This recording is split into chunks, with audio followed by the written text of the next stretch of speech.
Toujours une femme, c'est le podcast qui explore les mille et une façons de vivre pleinement épanouie après une agression sexuelle. Je suis Natacha et je te souhaite la bienvenue sur ce podcast que j'aurais voulu entendre après l'agression sexuelle que j'ai vécue à l'adolescence.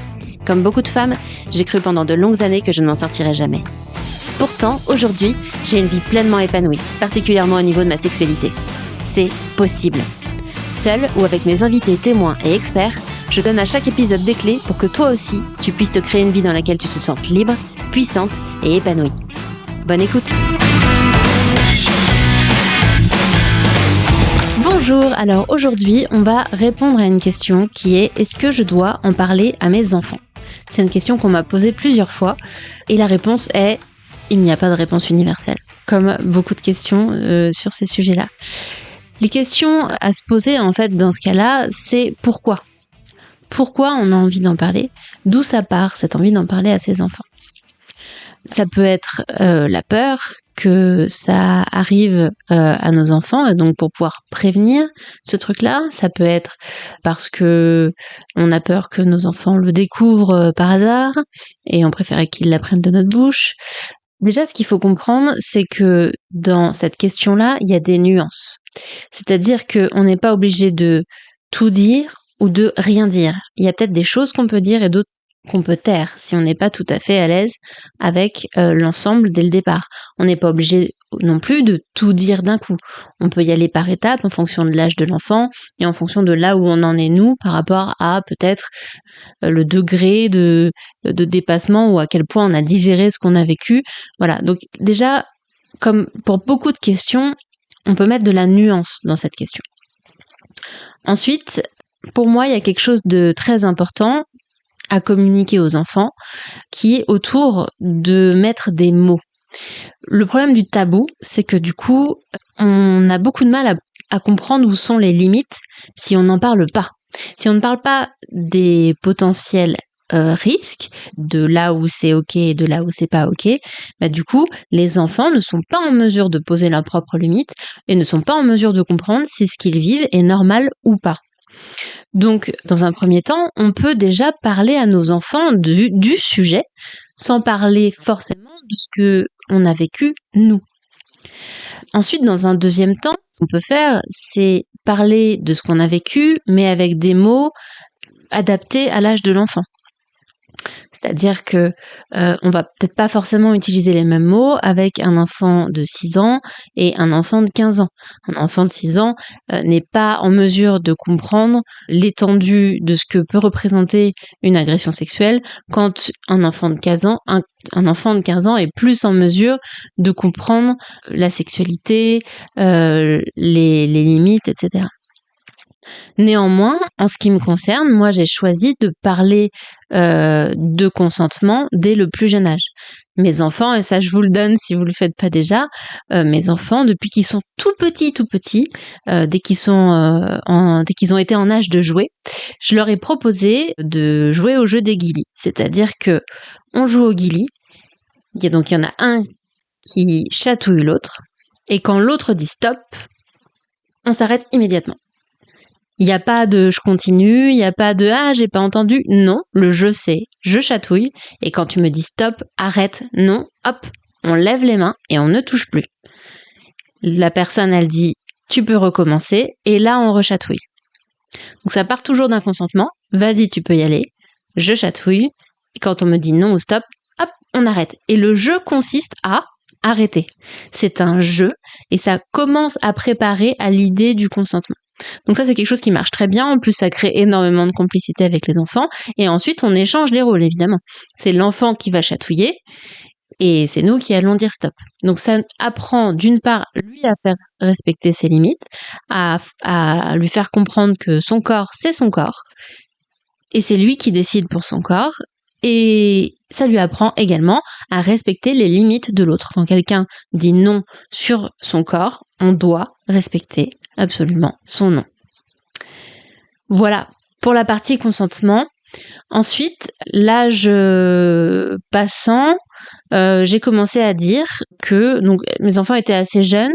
Quand mes enfants ont eu autour de 4-5 ans peut-être, ou peut-être un peu plus tard, j'ai commencé à expliquer que c'était important pour moi, cette histoire de consentement. Donc évidemment, on s'est pas arrêté, hein. Il y a eu toujours des dialogues autour de « j'ai dit non, donc c'est non », c'est mon corps ou c'est ton corps, tu as le droit de dire non, ou entre frères et sœurs, c'est son corps.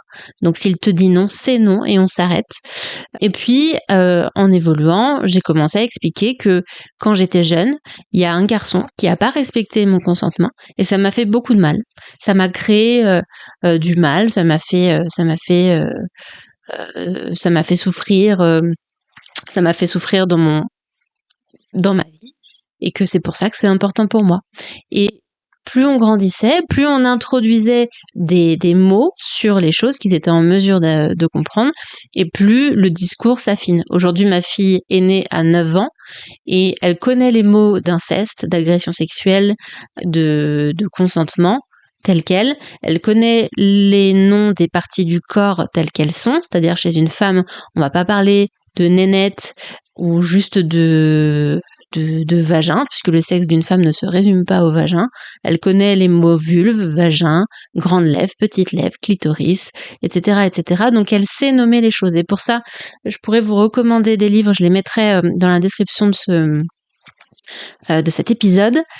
Il y a un super livre de Isabelle Filiosa et Margot Filiosa. J'ai oublié son nom complet, désolée Margot, qui s'appelle Mon corps m'appartient et qui parle du consentement en général, des dérives qu'il peut y avoir, des dangers. Donc ça introduit le sujet du harcèlement et des violences physiques, sexuelles. Et il y a une autre série de livres qui parlent des parties du corps, de la sexualité, mais de manière assez large, et qui introduit de manière très inclusive la sexualité, la parentalité, le rapport au corps, etc., etc. Donc des très très très bons livres qui ont permis de comprendre, de mettre des mots et de pouvoir observer, d'en parler surtout sans tabou. Sans tabou, ça permet de mettre des limites, de mettre des mots, de pouvoir dire s'il y a des choses qui se sont passées, d'expliquer rapidement et clairement qu'elles se sont passées, comment elles se sont passées, etc.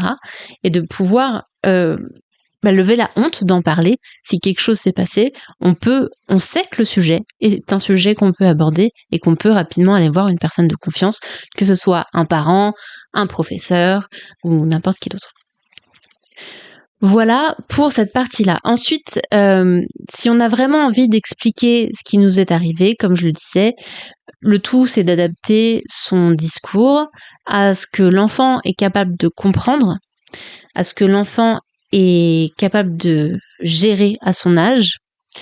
Et moi, je conseillerais de parler de ce qu'on est capable de transmettre avec une charge émotionnelle acceptable. Qu'est-ce que j'entends par là ? C'est que c'est pas forcément l'idée de transmettre nos peurs, notre souffrance, notre mal-être profond, etc. à nos enfants, sauf si c'est ce que vous voulez faire. Dans ce cas-là, c'est le meilleur moyen de le faire.